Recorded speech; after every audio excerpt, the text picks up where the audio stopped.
Environmental contamination from U.S. EPA Superfund sites has long posed a serious threat to public health and environmental sustainability. Increased environmental risk in areas near U.S. EPA Superfund sites is evidenced by studies that have found that these areas are characterized by higher levels of toxic substances in the soil and air. Addressing the hazards these sites pose requires thoughtful planning and creative approaches that balance environmental restoration with community development goals. Reclaiming abandoned industrial and mining sites is imperative because it is an opportunity to enhance public safety, restore ecosystems, and support communities. The study aims to identify the best biological remediation methods for contaminated sites, with a particular focus on the most common contaminants documented in the U.S. EPA Superfund site database. The study also aims to develop potential strategies to improve the environmental safety of the U.S. EPA Superfund site.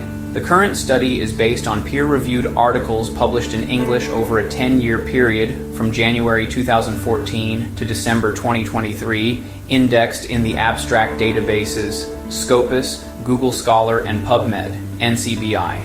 A combination of relevant keywords was used to search for sources. Publications selected for research review were not limited to any particular geographic location of U.S. EPA Superfund sites or investigators. The most frequently studied pollutants in descending order of frequency of mention in scientific studies were polycyclic aromatic hydrocarbons, PAHs, polychlorinated biphenyls, PCBs, heavy metals, polychlorinated dibenzo P-dioxins, and furans, PCDD, Fs, etc. The largest number of publications aimed at restoring U.S. EPA Superfund lands using biological methods occurred in the period 2016 to 2018, with bioremediation, biosparging, and phytoremediation leading among the biological techniques used. A detailed analysis of the studies found showed that these results were consistent with each other, since it was the most frequently studied methods that were used to remove the pollutants in question. By equipping bioremediation approaches with essential components, this resource enables swift and effective responses to pollution incidents, minimizing potential adverse impacts on public health,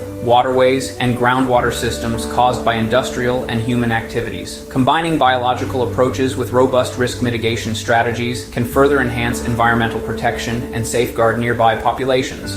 The provided concentrated information on various biological remediation practices, which are classified based on certain criteria, forms the basis of a strategy to improve environmental safety and implement sustainable alternatives for safe use of previously contaminated sites. Because it enhances public safety, restores ecosystems, and supports communities, the study aims to identify the best biological remediation methods for contaminated sites, with focus on the most common contaminants documented in the U.S. EPA Superfund site database. The study also aims to develop potential strategies to improve environmental safety of U.S. EPA Superfund sites,